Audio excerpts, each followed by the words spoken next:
नमस्कार, मेरा सभी को आप सभी का most welcome Trishan Infratech PVT LTD में। आज की क्लास में हम लोग डिस्कशन करेंगे बहुत ही इंपॉर्टेंट बातें। अब आप सोच रहे होंगे मैम क्या ये क्लास चल रही है? नहीं, हाँ, ये आपके लिए क्लास ही चल रही है, ठीक है। क्योंकि होता क्या है ना कि हम लोगों को समझ में नहीं आता कि हम लोग अपने बिजनेस को कैसे इंप्रूव करें। हमारे माइंड में बहुत सारे सवाल उठते हैं कि यार बिजनेस को कैसे किया जाए, ठीक है, ये बिजनेस को कैसे आगे बढ़ाया जाए, कस्टमर को कैसे सर्चिंग में लाया जाए, कस्टमर को कैसे मैं ढूंढूं, सर्च करूं, ठीक है, उनके तक कैसे मैं अपने बिजनेस के बारे में बताऊं, उनको पहुंचाऊं। आज की क्लास में हम लोग डिस्कशन करेंगे बहुत ही इंपॉर्टेंट टॉपिक पर, जहां पर हम लोग बात करेंगे एक रियल एस्टेट कंपनी के बारे में, जहां पे हम डिस्कशन करने वाले हैं कि रियल एस्टेट में आपको कैसे कस्टमर को ढूंढना है, सर्च करना है। जैसे ही क्या होता है कि हम लोग अपने कोई भी हम लोग बिजनेस करते हैं, कोई भी हम लोग बिजनेस को करते हैं, तो बिजनेस तो कर लेते हैं लेकिन हमें समझ में नहीं आता कि हम अपने बिजनेस को आगे कैसे बढ़ाएं। आप सभी को मालूम है कि एक बिजनेस को आगे बढ़ाने के लिए जो सबसे जरूरी चीज होता है वो होता है कस्टमर। अगर आपके अच्छे कस्टमर्स बन गए, अगर आपके पास अच्छे कस्टमर आ रहे हैं तो ऑटोमेटिक आपका बिजनेस इंप्रूव कर जाएगा। लेकिन बिजनेस को इंप्रूव करने के लिए कस्टमर को ढूंढे कैसे, सवाल ये होता है ना। हम अपने कस्टमर को सर्च कैसे करें कि हाँ ये बहुत ही अच्छा डीलर है, हम इससे संपर्क कैसे करें, यहां तक पहुंचे कैसे। तो हम आपको वो 10 रास्ते बताएंगे, 10 जगह बताएंगे जहां से आप अपने कस्टमर को ढूंढ सकते हैं। तो welcome back my YouTube channel Trishan Infratech PVT LTD में आप सभी का मोस्ट वेलकम। आज के इस वीडियो में हम डिस्कशन करने वाले हैं कि रियल एस्टेट की, हम स्पेशल रियल एस्टेट की बात करेंगे कि रियल एस्टेट में हम लोग कस्टमर को कैसे सर्चिंग करें। जैसा कि होता क्या है, हम लोग अपने वर्क को, कोई भी हम लोग रियल एस्टेट का अगर वर्क स्टार्ट करते हैं तो उस वर्क को तो हमने स्टार्ट कर दिया, लेकिन हमें ये नहीं समझ में आता कि हम कस्टमर को लाएंगे कैसे। और मैंने आपको पहले ही बता दिया है, पहले ही बताकर रखा हुआ है कि अगर आप रियल एस्टेट के वर्क में आए हुए हैं तो जो सबसे प्लस पॉइंट होता है वो आपके लिए होता है हॉनेस्टी। अगर आपके अंदर हॉनेस्टी है, अगर आपके अंदर 100% हॉनेस्टी है, आप 99% भी नहीं कहेंगे, आपके अंदर टोटल 100% हॉनेस्टी होनी चाहिए। अगर आपके अंदर हॉनेस्टी नहीं है तो रियली आप कोई वर्क नहीं कर सकते, वो क्यों? स्पेशली अगर आप रियल एस्टेट में हैं तो। अब आपके माइंड में क्वेश्चन आएगा कि ऐसा क्यों?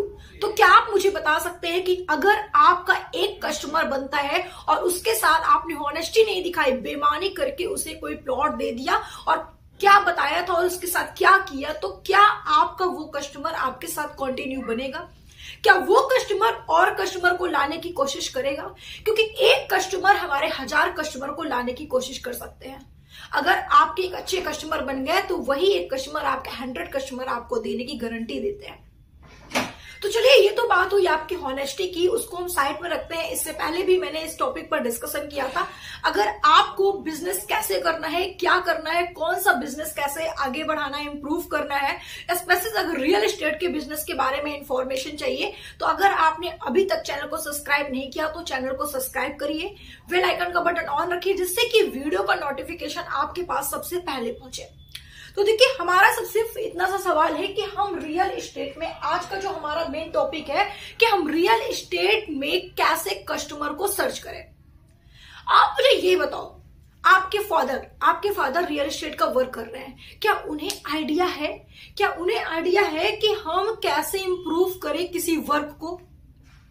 नहीं। उन्हें अगर उनसे बोल दिया जाए कि पापा जाइए एक कस्टमर ढूंढ के लाइए रियल एस्टेट का, वो कहें ठीक है बेटुआ, हम जब कहीं पे जाएंगे, बैठेंगे, उनको बताएंगे, उनको बताने के बाद पूछेंगे, फिर उनको जगह दिखाएंगे, फिर उसके बाद जगह दिखाने के बाद वो सोचेंगे, बताएंगे। मतलब इन सब काम को करने में कितना टाइम लग गया? मैक्सिमम आप ले लो 3 से 4 डेज, है ना। एक दिन जाएंगे, वो चर्चा करेंगे, दूसरे दिन वो अपने पेरेंट्स, बच्चे होंगे तो बच्चे से पूछेंगे, घर में जो भी होगा उससे पूछेंगे, तीसरे दिन वो पहुंचने के बाद आएगा इनके पास, चलो मुझे साइट दिखा दो, साइट दिखाएगा, चौथे दिन दिखाने के बाद सोच के बताएगा कैसी लगी साइट, उसके बाद कहीं काम स्टार्ट होता है। मतलब 1 2 3 4 डेज हमारा खराब हो गया। लेकिन अब आपके पास 1 सेकंड का काम है। मतलब अगर आप अपना टाइम भी बचाना चाहते हो और एक के साथ आप 10 कस्टमर को सर्च में लाना चाहते हो, तो सबसे अच्छा जो ऑप्शन है वो क्या है? तो सबसे पहला ऑप्शन जो है वो है मार्केटिंग। वो है मार्केटिंग। अब आपके माइंड में सवाल आ रहा होगा कि मैम मार्केटिंग से हम कैसे कस्टमर को ढूंढ सकते हैं? अगर हमारी कोई कंपनी है, जैसे कि मैंने आपको बताया त्रिशान इंफ्रा के नाम पे हमारी कंपनी है, अगर इस कंपनी का हम एडवर्टाइज करवाते हैं मार्केट में, तो क्या हमारे पास, अगर हमारी इस मार्केटिंग में 100 लोगों के पास हमने मार्केटिंग कराया, तो क्या इसमें से हमारे पास 10 लोग भी नहीं आएंगे? बिल्कुल आएंगे। तो सबसे प्लस पॉइंट आपके लिए ये हो जाएगा कि मार्केटिंग, ठीक है, आप अपनी मार्केटिंग कितनी ज्यादा करते हैं, कितनी अच्छी करते हैं, जिससे कि आपके पास अपने से कस्टमर आए। आपको केवल करना क्या है, उसको क्या करना है आपको, ठीक है, आपको भेजना है मार्केट में, ठीक है, अपनी कंपनी के बारे में भेजना है, प्रचार कराना है, बस इतना करना है। आपको कहीं नहीं जाना है। साइट के बारे में आपको उसमें पूरी इंफॉर्मेशन दे देनी है, आपको बताना नहीं, इसमें सारी चीजें लिखा है, कॉन्टेक्ट नंबर लिखा है, वो आपको कॉन्टेक्ट करेगा, कॉल करेगा, सारी चीजें करेगा, है ना। उसके बाद आज के समय में सभी लोग जानते हो कि हमारे पास इतनी ज्यादा डिजिटल काम हो गया है, इतना ज्यादा डिजिटल वर्किंग स्टार्ट हो चुका है कि आप अपने डिजिटल वर्क के थ्रू, ठीक है, कहां कहां पहुंच सकते हो। सबसे पहला आपका है फेसबुक, है ना। सबसे पहला आपका है फेसबुक। आप अपने फेसबुक में ये आपका जो एडवर्टीजमेंट है वो आप डाल सकते हो, उससे आपके पास कस्टमर बनेंगे। अपना एक ग्रुप बना सकते हो, फेसबुक ग्रुप बना सकते हो, जिसमें आप रियल एस्टेट के बारे में डिस्कशन कर सकते हो लोगों से। वहां पे आप बात कर सकते हो, चाहे वो बाय कॉलिंग हो, चाहे बाय SMS हो। उसके अलावा अगर आपके पास सिर्फ फेसबुक ही नहीं है, वो अलग की बात है, इंस्टा, ट्विटर, ठीक है, आईमो, ये सबको साइड में रख दो, ये सारे कैटेगरी इसमें आ गए। फिर एक जो सबसे मोस्ट इंपॉर्टेंट चीज होता है वो होता है क्या, मैसेज, ठीक है। मैसेज के थ्रू आप कर सकते हो। आप सभी लोग जानते हो कि कंपनी कोई भी अगर कुछ भी कोई न्यू आता है तो हमारे मोबाइल, सबका नंबर आजकल कहीं ना कहीं रजिस्टर होता है ना, सभी का नंबर कहीं ना कहीं रजिस्टर होता है, और हमें केवल और केवल क्या करना होता है, डाटा को रिकवर करना होता है। ये काम तो आपको करना ही पड़ेगा, अपने से करना ही पड़ेगा, डाटा को रिकवर करना पड़ेगा। आपको डाटा रिकवर किए, उसके बाद जितने आपके पास डेटा है सब में आपने एक टेक्स्ट मैसेज डाल दिया, चाहे बाईलैंग्वेज हिंदी चाहे इंग्लिश डाल दिया कि ऐसा ऐसा है, यहाँ पे प्लॉट है, इसकी ये प्राइस है, ये सारी चीजें आप क्या कर दिए, डाल दिए। ऐसा नहीं है कि आपने 100 में से किया तो आपके पास 100 में से 10 कस्टमर्स नहीं है, और 10 कस्टमर में से आपके पास 2 या तो हम 2 ले लेते हैं, मैक्सिमम 1 ले लेते हैं। क्या इन 10 में से आपके पास एक ऐसे नहीं होंगे जो खरीदने वाले नहीं होंगे अगर आपने 100 को मैसेज किया है तो, सपोज, है ना। उसके अलावा जो आपके पास सबसे अच्छा आइडिया है वो क्या है, ठीक है, आपका मेल। आज के समय में 90% लोग, सभी लोग मेल का यूज करते हैं, और अगर उनके मेल पे मैसेज कोई आता है तो वो जरूर चेक करते हैं कि क्या ऐसा है, क्या नहीं है, ये सारी चीजें चेक करते हैं, ठीक है। उसके बाद कॉलिंग बाय कॉलिंग, तो आप समझ रहे हो, कंपनी है आपकी, कॉलिंग करा रहे हो, कॉलिंग से तो जो भी रिस्पॉन्स आता है वो आप भी जानते हो। आई होप कि अगर किसी की भी कोई कंपनी है तो वो ये काम जरूर करता है ना। उसके अलावा अगर हम बात करते हैं तो ओके, और जो सबसे इंपॉर्टेंट है लोगों के लिए वो है सोशल मीडिया। अब आपके मन में सवाल आ रहा होगा, क्या सवाल आ रहा होगा कि मैम आपने बताया तो फेसबुक, ट्विटर, इंस्टा, टेलीग्राम, इन सब चीज को तो बता के रखा है, सोशल मीडिया क्या है? तो मेरे प्यारे से लोगों को मैं एक बात समझाना चाहती हूं कि जो आपका सोशल मीडिया है, उस सोशल मीडिया में आपको अपनी एक इमेज बनानी है, अपना एक बिजनेस अकाउंट बनाना है, और अपने उस बिजनेस अकाउंट में हॉनेस्टी दिखाना है। आपको अच्छे अच्छे पोस्ट करने हैं, आपको अच्छे अच्छे टैग देने हैं, आपको अच्छे अच्छे थिंकिंग वाले बातें करनी है वहां पे, जिससे कि आप अपनी एक इमेज क्रिएट कर पाओ। क्योंकि आपको पता होना चाहिए कि अगर कोई भी बिजनेसमैन होता है, तो अगर किसी को पता चलता है किसी के बारे में कि एक प्रॉपर्टी डीलर है, तो सबसे पहले उसका वो फेसबुक अकाउंट चेक करता है।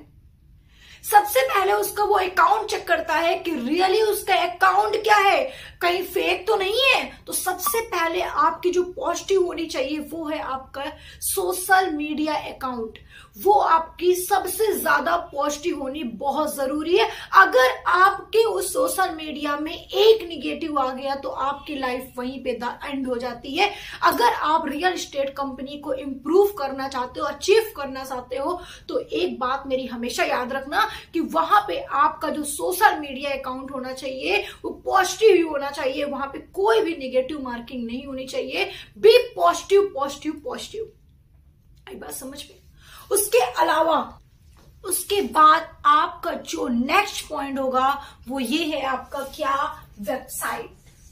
वेबसाइट आपकी खुद की वेबसाइट होनी चाहिए और वहां पर भी आपकी पॉजिटिव चीजें होनी चाहिए। वहां पर भी आपको ये दिखाना है कि रियली हमारा जो कंपनी है, हमारा जो रियल एस्टेट का वर्क है, एकदम यहाँ पे हॉनेस्टी से चल रहा है, कोई निगेटिव पॉइंट नहीं है। वहां पे आपको हर चीज अपने बारे में, वहां पे एक एक चीज आप इंक्लूड करोगे, अपने बिजनेस के बारे में इंक्लूड करोगे, अपने वर्कर्स के बारे में इंक्लूड करोगे, अपने साइट्स के बारे में इंक्लूड करोगे। सारी चीजें वहां पर आपको इंक्लूड करके रखनी है।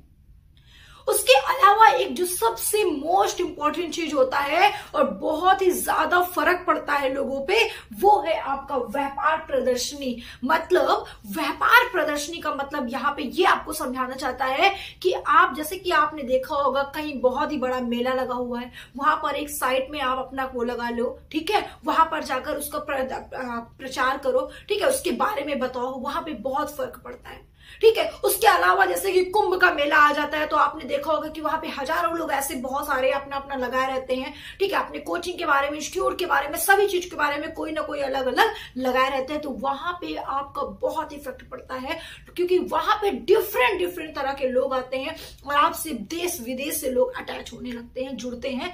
अब क्या आपसे लिए या नहीं लिए वो अलग की बात है, लेकिन आपके कंपनी के बारे में उन्होंने जाना, आपका कॉन्टेक्ट नंबर लिया, उनका कांटेक्ट नंबर हो गया।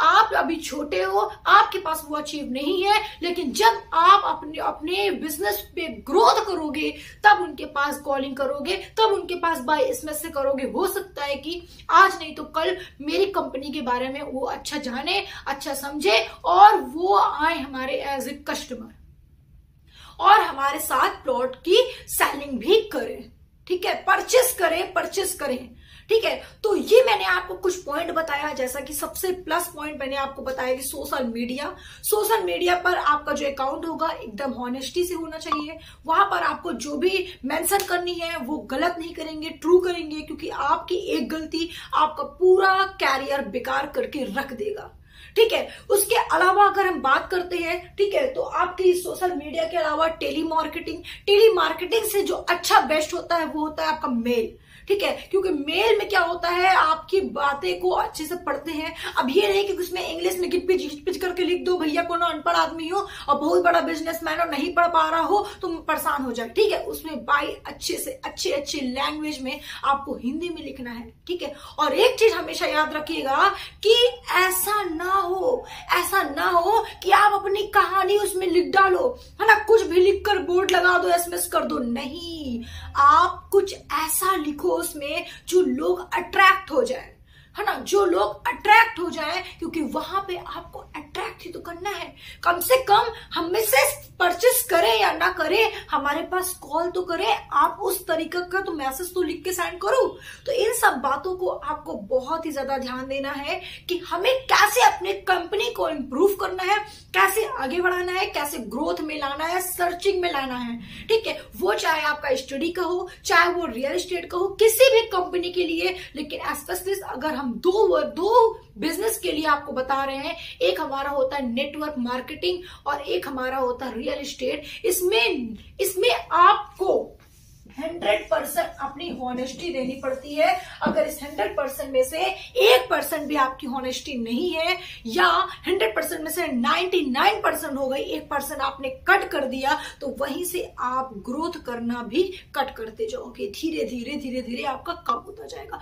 तो हॉनेस्टी इज बेस्ट पॉलिसी। सो आज की वीडियो अगर आपको पसंद आई तो वीडियो को लाइक करिए, शेयर करिए और सबसे इंपॉर्टेंट चीज ये है कि आप मुझे कमेंट करके जरूर बताइएगा कि आपको रियल एस्टेट से रिलेटेड क्या जानना है और आपके माइंड में क्या चल रहा है कि हमें रियली अपना इन्वेस्ट करना चाहिए या नहीं करना चाहिए, आपके माइंड में क्या चल रहा है। Okay, thank you.